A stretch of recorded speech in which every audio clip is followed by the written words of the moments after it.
Is in Psalm chapter 122, verse 1. I rejoiced with those who said to me, "Let us go to the house of the Lord."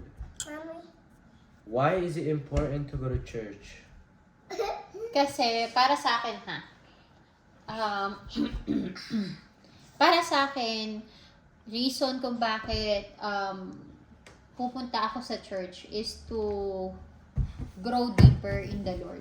Especially dun sa mga parang fellowship na meron sila. How would your life be different if you couldn't go to church? Church? My church? Yung parang your circle of Jesus. Ano ba yun? Jesus. Yung circle ng mga kakilala mo na Christian is napakaunti lang. Ako kasi napaka-importante na marami rin sana tayong kakilalang Christians. Yung parehas ng paniniwala sa atin. Kasi nakakatulong sila para ma-advisean tayo minsan pag meron tayong mga pangangailangan na information, di ba? Or advice from them, especially kapag mahirap yung sitwasyon natin sa buhay. They can help us, they can pray for us, di ba? It's another level of support.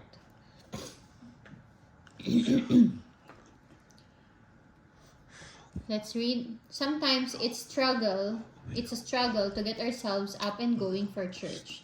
But God wants us to go into His house with joy.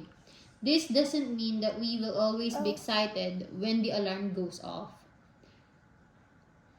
But it does mean that we need to work to prepare our hearts and minds for what God has in store for us.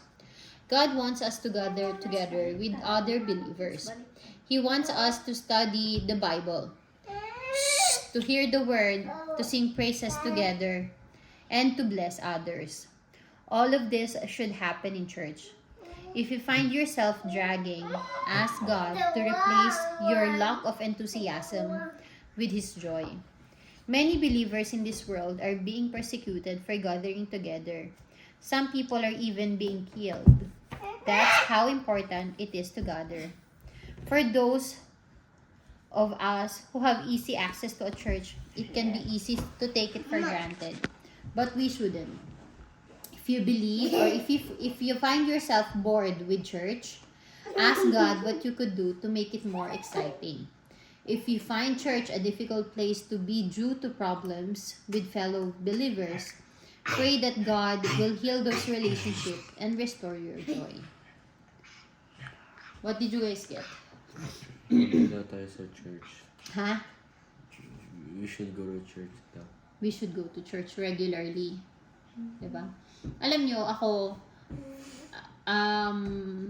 hindi pa man nadi-DBS to, naisip ko na talagang mag-church tayo every week. Especially, Sunday. wala na akong weekend. Diba? Huh? Wala na akong weekend. Last weekend ko nung Thailand. Why?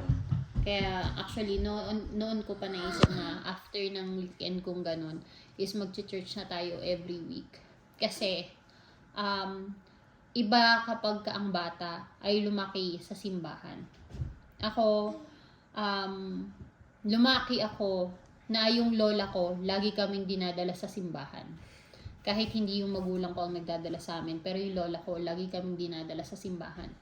At dahil doon, nung tumanda na ako, nagkaroon ako ng desire na makilala or mas lumalim yung pagkilala ko sa Panginoon. So if you have that foundation na dinadala ka sa church and at the same time nababasbasan ka ng salita ng Diyos through the Bible, 'di ba? You already have this foundation. Kaya paglaki ng mga anak mo, you know na andyan ang Diyos, gagabayan sila no matter what. So ako, importante yun para sa akin kasi doon namulat yung mata ko na dapat laging nagsisimba at saka dapat may Diyos. Kasi 'di ba pag bata ka minsan hindi mo alam kung anong meron sa simbahan.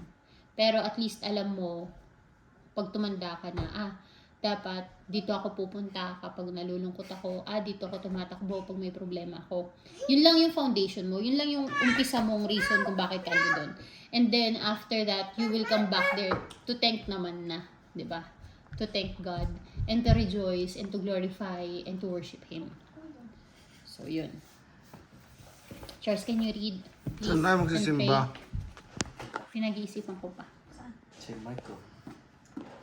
Dear God, thank you that we can gather together in your name. Please help us to have nothing but joy in our hearts as we step into your house. Amen. Amen.